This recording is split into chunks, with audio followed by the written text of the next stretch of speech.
बहुत कंफ्यूजिंग चीज है जो कि लोग कंफ्यूजिंग कर देते हैं फिलॉसफी में। फिलॉसफी सिर्फ दो भागों में डिवाइडेड है। एक है एंशिएंट फिलॉसफी जो ग्रीक फिलॉसफी है, और तुम्हारी एक मॉडर्न फिलॉसफी। एंशिएंट फिलॉसफी तुम्हारी प्री सोक्रेटिक, कहीं ना कहीं सोक्रेटिक, और तुम्हारी पोस्ट सोक्रेटिक हो गई मॉडर्न फिलॉसफी। दोनों में क्या अंतर है? Ancient philosophy, pre Socratic philosophy में नेचुरल फिनोमेना के ऊपर बहुत बात चल रही थी, और पोस्ट सोक्रेटिक फिलॉसफी में इंडिविजुअलिज्म पे बहुत ज्यादा फोकस था। सिनिसिज्म, स्केप्टिसिज्म, एपिक्यूरियनिज्म, स्टोइसिज्म, ये सब कॉन्सेप्ट्स इंडिविजुअल को मोल्ड करने के लिए बहुत जरूरी थे, rather focusing on political thoughts and ideologies, religious thoughts and ideologies. ठीक है, तो भैया वापस से आज का लेक्चर एंशिएंट ग्रीक फिलोसोफर्स। ठीक है ना? तो भैया देखो, एक सिंपल सा सीन बतला देता हूँ आपको। ये एक ओवरव्यू है लेक्चर का, लेकिन इन डेप्थ है, फिर भी ओवरव्यू के साथ काफ़ी नॉलेज, काफ़ी इन्फॉर्मेशन। ये लेक्चर अगर अच्छा लगे और चाहिए ऐसा एक और लेक्चर इसी पर्टिकुलर टॉपिक पे, तो नीचे कमेंट सेक्शन में जाओ, कहो तो मैं इसका एक पार्ट 2 लेक्चर बनाऊंगा, और इन डेप्थ और लंबा खिंचा हुआ। जैसे एग्जिस्टेंशलिज्म पे जब मैंने लेक्चर बनाया था, जो कि तुम जाके देख सकते हो, काफ़ी तगड़ा 1 घंटे का लेक्चर, पहली बार लाइफ में। वैसे तो नीचा की इंट्रोडक्शन पे जो लेक्चर था 1 घंटे का था, मैंने बट 3 पार्ट्स में डिवाइड कर दिया था। 1 घंटे का लेक्चर है, पूरा अनकट, एक बार में मैंने डिलीवरी दी उस लेक्चर की, ये नहीं दूसरे दिन दे रहा हूँ। तो इसका भी एक मैं लेक्चर अनकट, लंबा चौड़ा लाने की कोशिश करूँगा, इन डेप्थ, कि तुम्हारे अंदर हेड टॉप में सब कुछ घुस जाए। ठीक है, तो कमेंट करना पार्ट 2 चाहिए कि नहीं चाहिए। इस कम्युनिटी में, ये जो फिलोसफिकल लॉन्डे की कम्युनिटी है, तुम सब इसमें अपना योगदान दो, लाइक करो, कमेंट करो। मेरे को नहीं चाहिए एक डेड चैनल कि अपने मतलब का टॉपिक देखा, कट लिया, हमको तो इसी से मतलब है। यही हमारी एकेडमिक स्टडी है। Philosophy is love for wisdom. अपने इस विजडम के प्रति प्यार लाओ। सारे लेक्चर देखो, नुकसान नहीं होगा, लाइफ लेसन सीखोगे हर एक लेक्चर से, ये मैं तुम्हें गारंटी देता हूँ, या कोई नॉलेज लेके जाओगे ज़रूर। इसलिए हर लेक्चर देखो, इंगेजिंग बनाओ, डेड चैनल मत बनाओ। एक लेक्चर देखने आए हो तो प्लीज़ मत सब्सक्राइब करो इस चैनल को। मैं चाहता हूँ तुम फिलॉसफी के हर लेक्चर देखो और फिलॉसफी की नॉलेज दुनिया में बांटो। समझ रहे हो मेरी बात भैया? तो मैंने कम्युनिटी पोस्ट डाली थी रिसेंटली कि भाई सजेशंस दीजिए और कुछ इम्प्रूवमेंट्स के लिए बताइए। तो जाके आप वो कम्युनिटी पोस्ट पे जाके अपने सजेशन डाल सकते हैं। जिस तरीके भी अच्छा लग रहा है वो भी बता सकते हैं, हमको खुशी होगी। कुछ लग रहा है गलत, उसको बता सकते हैं। ठीक है, सिर्फ उससे रिलेटेड कि कैसे इम्प्रूवमेंट कर सकते हैं। ऑलराइट, अब आज का लेक्चर भैया बहुत इम्पोर्टेंट, एंशिएंट ग्रीक फिलोसोफर्स के ऊपर हम लोग लेके चलेंगे नॉर्मल अपने स्टोरी टेलिंग फॉर्मेट में, स्टोरी टेलिंग स्टाइल में। और ये मैं तुमको बता दूं कि ये जो चीज़ें इंडियन फिलॉसफी पे भी हम कभी विस्तार से बात करेंगे। अभी हम वेस्टर्न फिलॉसफी में जितना कवर कर सकते हैं करेंगे। तो इसमें आप ये मानिए कि ये नींव है, ये फाउंडेशन है। ठीक है, समझ रहे हो? फाउंडेशन किसी भी चीज़ की बहुत ज़रूरी होती है, ये वो है। बाल हमने कटवा लिए गर्मी की वजह से, ठीक है, और थोड़ा चंपी वम्पी करें अपने सर पे उसके लिए। तो जब हम आते हैं एंशिएंट ग्रीक फिलॉसफी में, तो 3 भागों में एंशिएंट ग्रीक फिलॉसफी डिवाइडेड है, 3 पार्ट्स। ठीक है, पहला है तुम्हारा प्री सोक्रेटिक, दूसरा है तुम्हारा, मैं यहाँ पे देखो डेट्स और एजेस नहीं बताऊंगा, वो आप जाएं खुद चेक करें, क्योंकि बहुत कहीं कहीं पे डेट्स जो होती हैं ऊपर नीचे हुई भी रहती हैं, क्योंकि ये हिस्ट्री है भी, इसकी हिस्ट्री नहीं भी है, बहुत ज़्यादा स्क्रूपलेस हिस्ट्री है, बहुत ऊपर नीचे हिस्ट्री है डेट्स के रिगार्डिंग में। तो आप जाके खुद देखें। फिर है सोक्रेटिक एरा, फिर है तुम्हारा पोस्ट सोक्रेटिक। अब हम इन तीनों के बारे में विस्तार से आपके समक्ष रखेंगे कि भाई क्या क्या था तीनों में। अब क्या था प्री सोक्रेटिक में, जैसा कि मैंने और भी लेक्चर्स में अपने बताया हुआ है, हिस्ट्री ऑफ मेटाफिजिक्स में बताया हुआ है आप लोगों को, मैंने बताया हुआ है आप लोगों को मेटाफिजिक्स ऑफ स्पिरिचुअलिटी में बताया हुआ है, इन सब में बताया हुआ है। उस वक्त नेचुरल फिनोमिना के ऊपर ज़्यादा लोग क्यूरियस थे। एक डिफरेंस मैं बता देता हूँ एंशिएंट ग्रीस और मॉडर्न फिलॉसफी में, या तुम्हारी एंशिएंट फिलॉसफी मॉडर्न फिलॉसफी में। एंशिएंट फिलॉसफी में, और ये एक बहुत बहुत कंफ्यूजिंग चीज़ है जो कि लोग कंफ्यूजिंग कर देते हैं फिलॉसफी में। फिलॉसफी सिर्फ दो भागों में डिवाइडेड है। एक है एंशिएंट फिलॉसफी जो ग्रीक फिलॉसफी है, और तुम्हारी एक मॉडर्न फिलॉसफी। एंशिएंट फिलॉसफी तुम्हारी प्री सोक्रेटिक, कहीं ना कहीं सोक्रेटिक, और तुम्हारी पोस्ट सोक्रेटिक हो गई मॉडर्न फिलॉसफी। दोनों में क्या अंतर है? Ancient philosophy, pre Socratic philosophy में नेचुरल फिनोमिना के ऊपर बहुत बात चल रही थी, और पोस्ट सोक्रेटिक फिलॉसफी में इंडिविजुअलिज्म पे बहुत ज़्यादा फोकस था। सिनिसिज्म, स्केप्टिसिज्म, एपिक्यूरियनिज्म, स्टोइसिज्म, ये सब कॉन्सेप्ट्स इंडिविजुअल को मोल्ड करने के लिए बहुत ज़रूरी थे, rather focusing on political thoughts and ideologies, religious thoughts and ideologies. ठीक है, तो प्री सोक्रेटिक में सबसे प्रोमिनेंट तुम्हारे फिलोसफर आए पाइथागोरस। ठीक है, पाइथागोरस। और ये जो फिलोसफर हैं इन्होंने वही दिया है पाइथागोरस थ्योरम, जो तुम्हारी पता है, a² + b² = c², जिसको पता होगा। ठीक है, the sum of two adjacent sides of a triangle is equal to the hypotenuse of a right angle triangle in particular.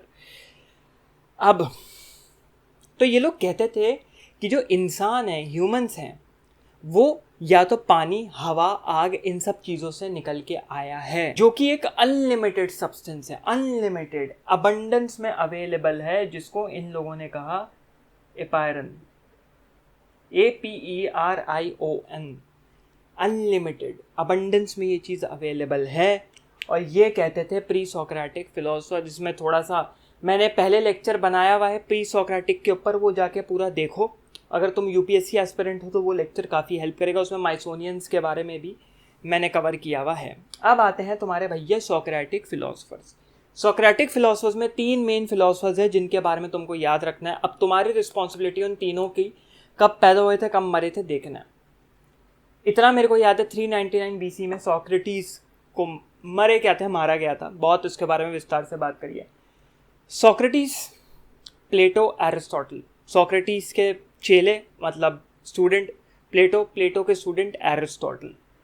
अब इन तीनों के बारे में थोड़ा सा हम जानकारी लेते हैं। तो भैया ये तीनों क्या कह रहे थे, विस्तार से इस लेक्चर में इन तीनों के ऊपर हम लोग बात करेंगे। सबसे पहले है तुम्हारे भैया सोक्रेटिस।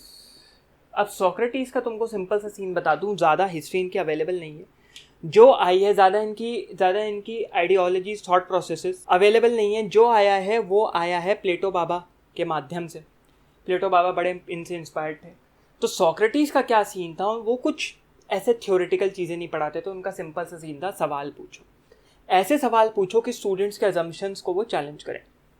ये थी सोक्रेटिस की मेन फिलॉसफी की सवाल। और भी थी philosophy in the sense, main तरीका इनको जिस वजह से फेमस थे, सवाल पूछो। भैया हम सवाल पूछेंगे, और एजुकेशन सिस्टम में यही होना चाहिए, सवाल पूछा जाए जिससे तुम्हारे एजम्पशंस और फाउंडेशंस चैलेंज हो। और आज भी मॉडर्न लॉ यूनिवर्सिटीज़ में, फिलोसफिकल यूनिवर्सिटीज़ में सवाल पूछा जाता है। स्पेसिफिकली मॉडर्न लॉ यूनिवर्सिटीज़ में, जो आजकल की लॉ यूनिवर्सिटीज़ में सवाल पूछा जाता है जिससे तुम उसके ऊपर सोच सको। तो प्लेटो ने इनके काम को आगे बढ़ाया, इनके बारे में बताया। ज़्यादा इनकी स्क्रिप्चर, ज़्यादा इनके कागज़ पे लिखत कुछ अवेलेबल है नहीं इनके बारे में, तो जो है प्लेटो के द्वारा इनके बारे में। उसके बाद है भैया तुम्हारे प्लेटो ने किन किन चीज़ों पे विस्तार से बात करी। प्लेटो ऐसे फिलोसफर थे जिन्होंने एथिक्स, वर्चू, मॉरल्स, जस्टिस, जो कि सबसे फेमस है, इन सब के, एथिक्स भी सबसे फेमस है, इन सब के ऊपर बात करी। वर्चू मतलब क्या होता है, टीचिंग ऑफ मॉरल स्टैंडर्ड्स, क्या मॉरल स्टैंडर्ड्स होने चाहिए। ठीक है, वर्चू उस वक्त जब पढ़ाई जाती थी कि क्या एक इंसान के, इंडिविजुअल के, या एक कलेक्टिव इंसान जो सोसाइटी में रह रहा है उसकी क्या रहन सहन होना चाहिए। और तुम्हारा जस्टिस, ठीक है। और इसका रिलेशन मेनली था इनका ह्यूमन बिहेवियर से रिलेटेड, कि ये चीज़ें कैसे ह्यूमन बिहेवियर को इन्फ्लुएंस कर रही हैं, एक ह्यूमन साइकी को कैसे इन्फ्लुएंस कर रही है। ये इनका विस्तार से काम था, जो कि हमने बात करी हुई प्लेटोस थ्योरी ऑफ जस्टिस। वो दोनों लेक्चर जाके देखो, मिल जाएंगे, प्लेलिस्ट में मिल जाएंगे, वरना ढूंढ लो मेरे चैनल पे आके। प्लेटोस थ्योरी ऑफ जस्टिस, जिसमें उन्होंने बोला था कि एक इंसान, एक सोसाइटी की जस्टिस जानने के लिए हमको एक इंसान का माइंड जानना पड़ेगा। वो इंडिविजुअल कैसे काम करता है, कैसे समझता है अपने दूसरे इंडिविजुअल को, अपने जो सामने इंडिविजुअल है, तभी हम उसके माइंड को समझ पाएंगे। इसके बाद आए इनके चेले भैया, प्लेटो के जो स्टूडेंट, वो थे एरिस्टोटल। एरिस्टोटल ने क्या दिया? अब एरिस्टोटल का सीन ये था, क्योंकि वो एक डॉक्टर के या फिजिशियन के बेटे थे, तो उनका सिर्फ फिलॉसफी में इंटरेस्ट नहीं था, फिजिक्स में, एस्ट्रोनॉमी में भी इंटरेस्ट था। और कहा जाता है कि Aristotle was one of the philosophers who developed, helped in developing logic. Find out जो लॉजिक नहीं किया था वो जीनो पार्मेनिडीज के बीच की भसड़ है, वो भी मैंने लेक्चर बनाया हुआ है, जीनो वर्सेस पार्मेनिडीज। ये देखो लंबी लंबी चीज़ है, तुम सोचोगे हर चीज़ में ये वही है, लेक्चर आगे लेक्चर है। तो लेक्चर में क्या है, यहाँ पे मैं विस्तार से बताऊंगा, 1 घंटा फालतू में निकल जाएगा, डेविएट टॉपिक से हम भटक जाएंगे, हमको वो नहीं चाहिए, ऑफ ट्रैक नहीं जाना। तो जाओ इन सबसे जुड़े हुए लेक्चर्स हैं सारे देखो, तब समझ में आएगी फिलॉसफी।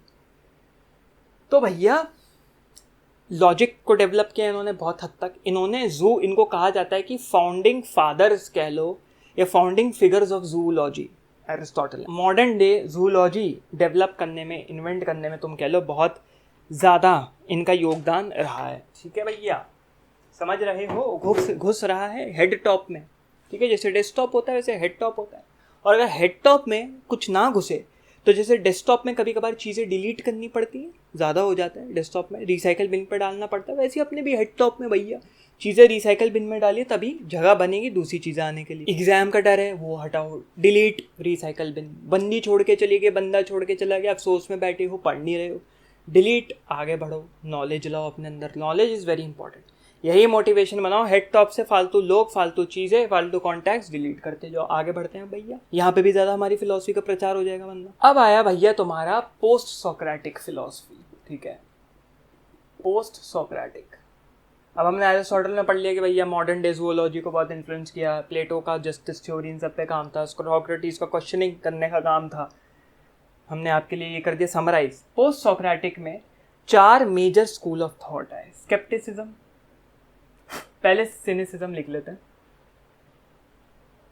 सिनिसिज्म, स्केप्टिसिज्म, एपिक्यूरियनिज्म और चौथा स्टोइसिज्म, मार्कस ऑरेलियस। जो बस लोग स्टोइसिज्म भैया पॉप फिलोसफी, मतलब मानते हैं उसको पॉप फिलोसफी की तरह। अब इन चारों के बारे में देखो मैं मीनिंग बताऊंगा इन अ नटशेल, एक लाइन में। बहस भसड़ करने मत पहुंच जाना, ये तो ये होता है, वो तो वो होता है। पूरा लेक्चर नहीं है ये, एक लाइन में बताएं, लड़ोगे तो नहीं, बताएं एक लाइन में, समझ पाओगे, बुद्धि काम करेगी। तो चलो भाई बताते हैं तुम्हें एक एक लाइन में। सिनेसिस्ट क्या कहते थे कि दुनिया हर इंसान को बिलोंग करती है, बिलोंग्स इक्वली टू एवरीवन। और सफरिंग जब आती है तुम्हारी जिंदगी में, सफरिंग कब आती है? सफरिंग तब आती है जब तुम किसी भी चीज़ की वैल्यू जानना या वैल्यू करना भूल जाते हो। वो थे सिनेसिस्ट। अब आगे बढ़ने से पहले तुमको बता दूं, पोस्ट सोक्रेटिक फिलोसफर जो मैंने स्टार्टिंग में लेक्चर में बताया था, ज़्यादा फोकस्ड किस पे थे? वो थे इंडिविजुअल कॉन्सेप्ट। उनको पॉलिटिक्स से ज़्यादा मतलब नहीं था, झुंड, सोसाइटी, ग्रुप से कुछ मतलब नहीं था, सिटी, टाउन, कंट्री से मतलब नहीं था, कल्ट से मतलब नहीं था, उनको था इंडिविजुअल से मतलब। और इंडिविजुअल से मतलब सफरिंग। तो तुम्हारी पोस्ट सोक्रेटिक जितनी भी फिलोसफर्स हैं, एग्जिस्टेंशियलिस्ट ले लो या तुम्हारे जितने भी स्टोइक ले लो, स्केप्टिक्स ले लो, वो सारे, रैशनलिस्ट ले लो, सारे ह्यूमन सफरिंग पे बात कर रहे हैं। ठीक है, तो ये हो गया तुम्हारा सिनेसिज्म। सिनेसिज्म को अंडरलाइन। स्केप्टिक्स क्या कहते हैं? स्केप्टिक्स ये कहते हैं कि बिलीफ और faith, particularly belief in something, does not justify और प्रूव इट। जैसे स्केप्टिक्स कौन होते हैं? जो एग्जिस्टेंस ऑफ गॉड पे सवाल उठाते हैं कि भाई तुम्हारा फेथ है, बिलीफ है कि this is our faith, we have to believe in the existence of God, does not prove that God exist, does not prove the omnipotency of God, कि God is everywhere, God is the uttermost powerful supernatural being or something, वो prove नहीं कर देगा। ये कहते हैं sceptics. अब तुम्हारे आए एपिक्यूरियस। स्केप्टिक्स ने हमने कर लिया अंडरलाइन। एपिक्यूरियस, एपिक्यूरियनिज्म में क्या कहते हैं कि भाई pleasure is the only good in life, pleasure सीख करो, बस इस लेवल पे प्लेजर सीख करो कि इतना प्लेजर मत ले लो कि वो तुम्हारे अंदर सफरिंग इंड्यूस कर ले because of too much of pleasure. अगर प्लेजर वो नहीं मिलेगा तो सफरिंग आएगी। तो pleasure is the chief motive, main centre ground in life.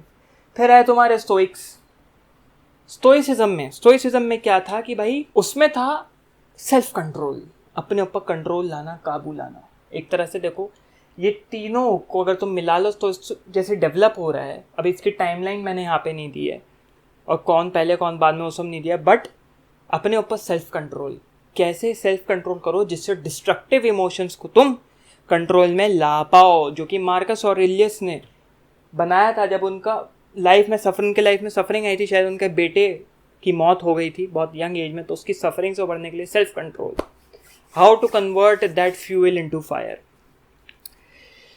अब मॉडर्न ये डे जो तुम्हारे फिलोसफर्स हैं वो भी बहुत ज़्यादा इस्तेमाल करते हैं तुम्हारे पोस्ट सोक्रेटिक, वैसे तो प्री सोक्रेटिक और सोक्रेटिक की भी आइडियोलॉजीज लगती हैं, बहुत ज़्यादा टूल्स लगते हैं, लॉजिक के टूल्स लगते हैं, इन फिलोसफीज़ के टूल्स लगते हैं to understand the modern philosophy, आज भी यूज़ किया जाता है।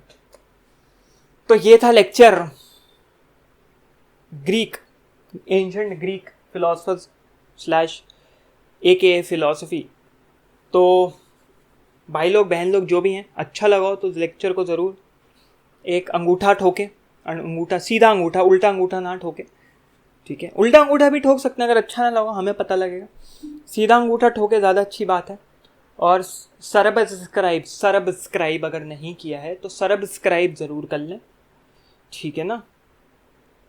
जिनकी बुद्धि में ये चीज़ घुस गई होगी, समझ गए होंगे मैं क्या बोलना चाह रहा हूँ, जिससे कि ये चैनल आगे बढ़ गए। अगर एक और लेक्चर चाहिए तो ज़रूर कमेंट्स में जाके बोलना। एक और लेक्चर तो मैं विस्तार से, एक और लेक्चर इसके ऊपर, तो ओवरव्यू था, लाऊंगा देखने के लिए कितने लोगों को इंटरेस्ट है, कितने देखेंगे, तो मैं उसके ऊपर विस्तार से लेक्चर आपके समक्ष लाऊंगा, ठीक है भैया। अब आप भी कटें, हम भी कटते हैं, टेक केयर, कट लो भैया।